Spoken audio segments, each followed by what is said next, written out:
বিশ্বনবী মুহাম্মদ মুস্তাফা সাল্লাল্লাহু আলাইহি ওয়াসাল্লাম বলেন, বিয়ুফতাতানু আহলুল কুবুরি ওয়া ফিয়া নাযালাত হাযিহিল আয়াহ। নবীজি বলেন, আমাকে দিয়ে কবরবাসীকে পরীক্ষা করা হবে, আমার ব্যাপারে কবরবাসীকে পরীক্ষার সম্মুখীন করা হবে। আর এই আয়াতটি আমি নবীজি সম্পর্কে নাজিল হয়েছে। বারা ইবনু আসিফ বলেন, আয়াতটি কবরের শাস্তি সম্পর্কে নাজিল হয়েছে। আব্দুল্লাহ ইবনু আব্বাস বলেন, আয়াতটি কবরে যে সওয়াল জবাব করা হবে, কবরের সওয়াল জবাব সম্পর্কে নাজিল হয়েছে। আর বিশ্বনবী মুহাম্মদ সাল্লাল্লাহু আলাইহি ওয়াসাল্লাম বলেন, আমাকে দিয়ে কবরবাসীকে পরীক্ষা করা হবে। আর আয়াতটি আমি নবীজি সম্পর্কে নাজিল হয়েছে। ওয়া নু'মিনু বিহি ওয়া নাতাওয়াক্কালু আলাইহি ওয়া নাউযু বিল্লাহি মিন শুরুরি আনফুসিনা ওয়া মিন সাইয়্যাতি আ'মালিনা। من يهده الله فلا مضل له ومن يضلله فلا هادي له ونشهد أن لا إله إلا الله وحده لا شريك له ونشهد أن سيدنا ونبينا وشفيعنا ونذيرنا وحبيبنا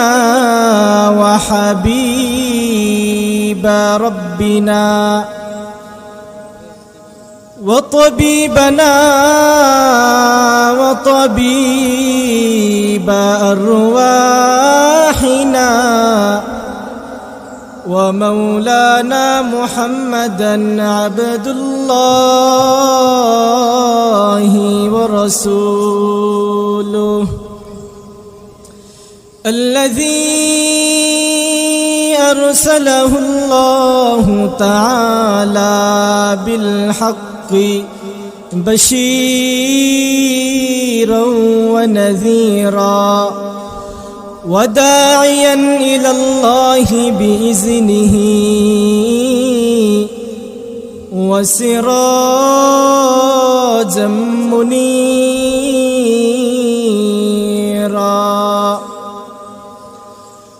أما بعد فأعوذ بالله من الشيطان الرجيم. بسم الله الرحمن الرحيم.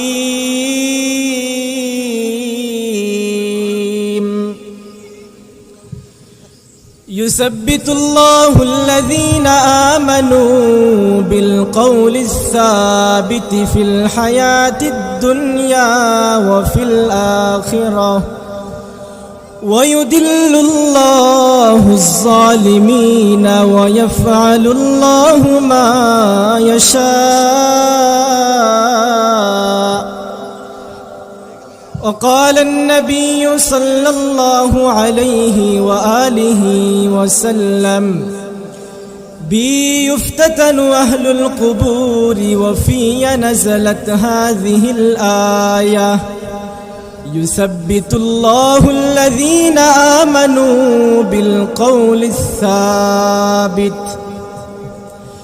إن الله وملائكته يصلون على النبي يا أيها الذين آمنوا صلوا عليه وسلموا تسليما. اللهم صل على محمد وعلى آل محمد كما صليت على إبراهيم وعلى آل إبراهيم إنك حميد مجيد اللهم بارك على محمد وعلى آل محمد كما باركت على إبراهيم وعلى آل إبراهيم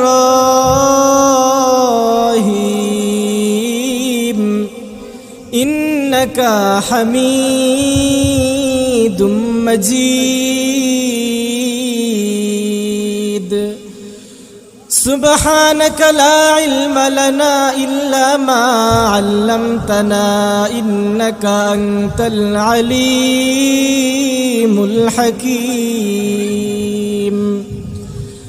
بلغ العلا بكمال সেজন্য সকলেই দিল খুলে জবান ছেড়ে দিয়ে আওয়াজ করে পড়ি আলহামদুলিল্লাহ। আমি আপনাদের খেদমতে সূরাত ইব্রাহিমের 27 নম্বর আয়াত তেলাওয়াত করেছি এবং বিশ্বনবী সাল্লাল্লাহু আলাইহি ওয়াসাল্লামের অসংখ্য অগণিত হাদিসের বাণী থেকে একটি হাদিস পেশ করেছি। আয়াত এবং হাদিসকে সামনে রেখে সংক্ষেপ কিছু আলোচনা করার চেষ্টা করব। ওমা তৌফিক ইল্লা বিল্লাহ আলাইহি তাওয়াক্কালতু ওয়া ইলাইহি উনীব। আল্লাহ তাআলা সূরাত ইব্রাহিমের 27 নং আয়াতে আল্লাহ বলেন, ইউসাব্বিতুল্লাহুল্লাযীনা আমানু বিল কওলিস সাবিত। আল্লাহ বলেন যারা ঈমানদার, যারা মুল আলামিন। সূরাত ইব্রাহিমের 27 নং আয়াতে আল্লাহ বলেন, ইউসাব্বিতুল্লাহুল্লাযীনা আমানু বিল কওলিস সাবিত। যারা ঈমানদার, যারা মুমিন মুসলমান, আল্লাহ তাআলা তাদেরকে মজবুত এক শক্তিশালী কথা দিয়ে শক্তি যোগাবে। শক্তিশালী কথা দিয়ে মুমিনদেরকে আল্লাহ তাআলা শক্তিশালী করবে। ফিল হায়াতিদ দুনিয়া ওয়া ফিল আখিরাহ, দুনিয়ার জীবনে এবং পরকালে। ওয়ায়ুদিল্লুল্লাহুজ জালিমিন, আর জালেম যারা, অত্যাচারী যারা, আল্লাহ তাদেরকে পথভ্রষ্ট করে দেবে। এই আয়াত সম্পর্কে তিনটি কথা। বিখ্যাত সাহাবী বারা ইবনে আযিব রাদিয়াল্লাহু তাআলা আনহু বলেন, ইউসাব্বিতুল্লাহুল্লাযীনা আমানু বিল কওলিস সাবিতি ফিল হায়াতিদ দুনিয়া ওয়া ফিল আখিরাহ নাযালাত ফি আযাবিল কবরি। বারা ইবনে আযিব বলেন আয়াতটি কবরের আযাব সম্পর্কে নাজিল হয়েছে। এই আয়াত সম্পর্কে আব্দুল্লাহ ইবনে আব্বাস রাদিয়াল্লাহু তাআলা আনহু বলেন, ইউসাব্বিতুল্লাহুল্লাযীনা আমানু বিল কওলিস সাবিতি ফিল হায়াতিদ দুনিয়া আল মুখাতাবাতু ফিল কবরি।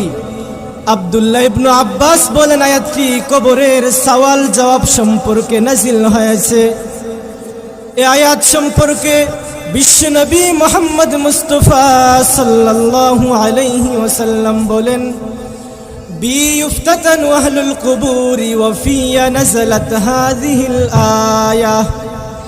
নবীজি বলেন আমাকে দিয়ে কবরবাসীকে পরীক্ষা করা হবে, আমার ব্যাপারে কবরবাসীকে পরীক্ষার সম্মুখীন করা হবে। আর এই আয়াতটি আমি নবীজি সম্পর্কে নাজিল হয়েছে। বারা ইবনে আযিব বলেন আয়াতটি কবরের শাস্তি সম্পর্কে নাজিল হয়েছে।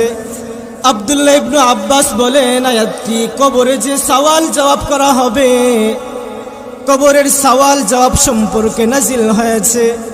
আর বিশ্বনবী মুহাম্মদ সাল্লাল্লাহু আলাইহি ওয়াসাল্লাম বলেন আমাকে দিয়ে কবরবাসীকে পরীক্ষা করা হবে।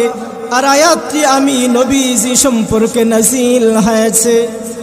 যদিও তিনজনের কথা ভিন্ন, কিন্তু বক্তব্যের গুড়া কিন্তু এক, বক্তব্যের মূল উদ্দেশ্য এক। সবার উদ্দেশ্য হলো আয়াতটি কবর সম্পর্কে নাজিল হয়েছে। কবর সম্পর্কে আয়াতটি নাজিল হয়েছে, কিন্তু কবর শব্দটি আয়াতের মধ্যে নাই। খুবই রহস্যপূর্ণ আয়াত। আয়াতের অনুবাদ হচ্ছে, আল্লাহ তাআলা বলেন, যারা ঈমানদার, যারা মুমিন মুসলমান, আল্লাহ তাদেরকে মজবুত শক্তিশালী এক কথা দিয়ে শক্তি যোগাবে। মুমিনকে টাকা পয়সা দিয়ে শক্তি যোগাবে না, ক্ষমতা দিয়ে শক্তি যোগাবে না, কোনো কিছুই দিয়ে শক্তি যোগাবে না। মুমিনকে যে আল্লাহ তাআলা শক্তিশালী করবে সেটা হলো একটা বক্তব্য, একটা কথা। সেই কথাটা কি? কুরআনে আল্লাহ তাআলা ওই কথাটা উল্লেখ করে নাই, ওই কথাটা এসেছে হাদিস শরীফে। হাদিস শরীফে নবীজি বলেন, ওই কথাটা কি তোমরা জানো যেটা মুমিনের জন্য সবচেয়ে শক্তিশালী কথা? নবীজি বলেন, ইযা জাআল মালাকুর রাজুলা ফিল কবরি হিনা ইউদফানু, দাফন করার পর কবরে থাকা লোকটির কাছে একজন ফেরেশতা চলে আসে। ফেরেশতা এসে জিজ্ঞেস করে, মার রব্বুকা, তোমার রব কে? লোকটি জবাব দেয়, রব্বি আল্লাহ, আমার রব হলেন আল্লাহ। ফেরেশতা জিজ্ঞেস করে, ওমা দীনুকা, তোমার ধর্ম কি? লোকটি জবাব দেয়, দীনি আল ইসলাম, আমার ধর্ম হলো ইসলাম। ফেরেশতা জিজ্ঞেস করে, ওমান নবিয়ুকা, তোমার নবী কে? লোকটি জবাব দেয়, নবী মুহাম্মাদুন সাল্লাল্লাহু আলাইহি ওয়া আলিহি ওয়াসাল্লাম, আমার নবী হলেন মুহাম্মদ সাল্লাল্লাহু আলাইহি ওয়াসাল্লাম। এরপর নবীজি বলেন, ফাযালিকাত তাসবীতু ফিল হায়াতিদ দুনিয়া, এটাই হলো দুনিয়ার জীবনে শক্তি যোগানো, এটাই হলো মুমিনের জীবনের সবচেয়ে বড় শক্তিশালী বক্তব্য।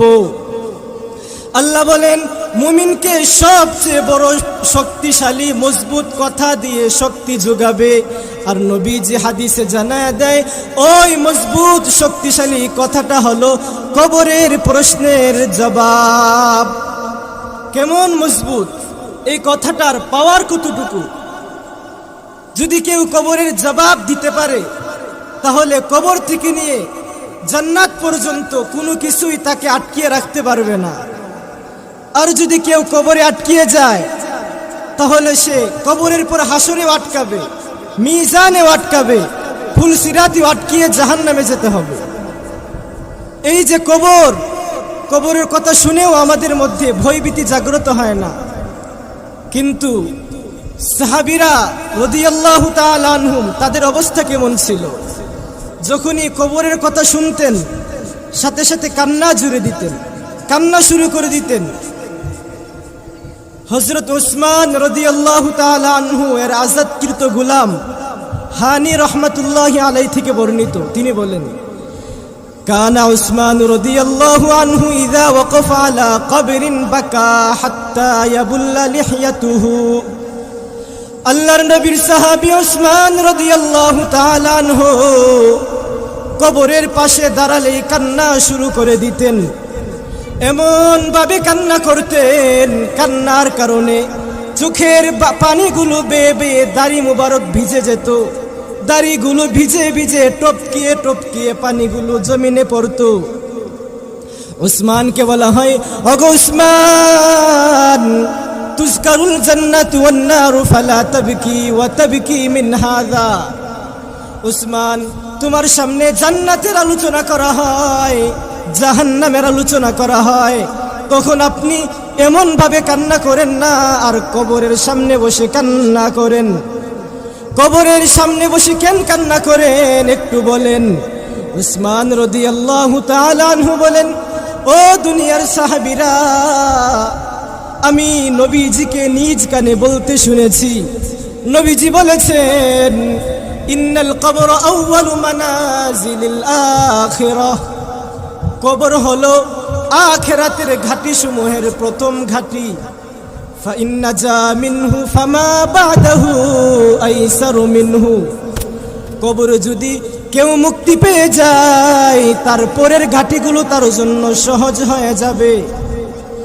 ওয়া ইন লাম ইয়ানজু মিনহু ফামা বাদাহু শাররুম মিনহু, আর কবরের ভিতরে যদি কেউ আটকিয়ে যায়, কবরের গাটিগুলো তার জন্য কঠিন হয়ে যাবে। তাকাবে আগুন, আগুন আর আগুন, পুরোটা কবর আগুনে ভরপুর হয়ে যাবে। এরপর ইউদাইয়াকু আলাইহি কবরহু হাত্তা তাখতালিফা আদলাউহু। আগুন থাকার পরও নবীজি বলেন কবরের চতুর্পাশের মাটি এমন জোরে এক চাপ দিবে, চাপ দেওয়ার সাথে সাথে তার হাড়গুলো ভেঙে একটা আরেকটার ভিতরে ঢুকে যাবে। ওয়ায়ুকাইয়াদু আলাইহি আ'মা ওয়া আবকাম। এরপর তার জন্য একটা অন্ধ বধির ফেরেশতা নিযুক্ত করা হবে, চোখেও দেখে না, কানেও শুনে না। মাহু মিরজাব্বাতুন মিন হাদিদ, সাথে থাকবে একটা লোহার কুঠারি, সাথে থাকবে একটা লোহা দণ্ড। সে লৌহ দণ্ড দিয়ে এমন জোরে একটা আঘাত করবে, আঘাতের ফলে এমন জোরে এক চিৎকার মারবে যে চিৎকারের আওয়াজ পশ্চিম থেকে পূর্ব সব প্রাণী শুনতে পাবে, ইল্লা সাকালাইন, মানুষ আর জিন শুনতে পায় না।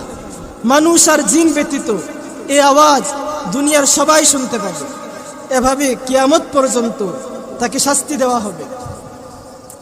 এই শাস্তি চলতেই থাকবে। এরপর একটা কালো কুচরি চেহারা বিশিষ্ট একটা লোক এসে তার কাছে হাজির হবে, এসে বলবে আবশির বিল্লাযী ইয়াসুকা, সুসংবাদ লও এমন কিছুর যা তোমাকে কষ্ট দিবে, তোমার দুঃখ আরো বাড়িয়ে দিবে। এটা তোমার দিন যার প্রতিশ্রুতি তোমাকে দুনিয়ায় দেওয়া হয়েছিল।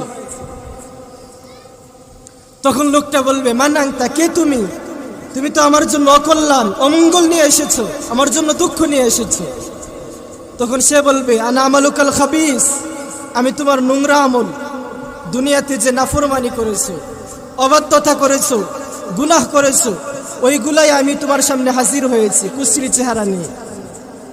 এরপর লোকটা ভয়ঙ্কর অবস্থা দেখে বলবে যে রব্বি আকিমিস সাআহ, রব্বি আকিমিস সাআহ। লোকটা তখন বলবে রব্বি লা তুকিমিস সাআহ, হে রব তুমি কিয়ামত ঘটিও না, কিয়ামত ঘটিও না। কারণ কিয়ামত ঘটানোর পরেই তার আবার শাস্তি শুরু হয়ে যাবে। এই হলো কাফির বান্দার, যারা ঈমান ছাড়া পাপিষ্ঠ অবস্থায় গুনাহ অবস্থায় মারা যাবে, কবরে যাওয়ার সাথে সাথেই তাদের আযাব শুরু হয়ে যাবে। আর যারা ঈমানদার, যারা মুমিন মুসলমান, তারা কবরে যাওয়ার সাথে সাথেই আনন্দিত শুরু হয়ে যাবে। আল্লাহ তাআলা আমাদের সকলকে কবরের জন্য ফিকির দান করে, কবরের ভয় যেন আমাদের সকলকে দান করে। আল্লাহ আমাদের সকলকে যে কথাগুলো বললাম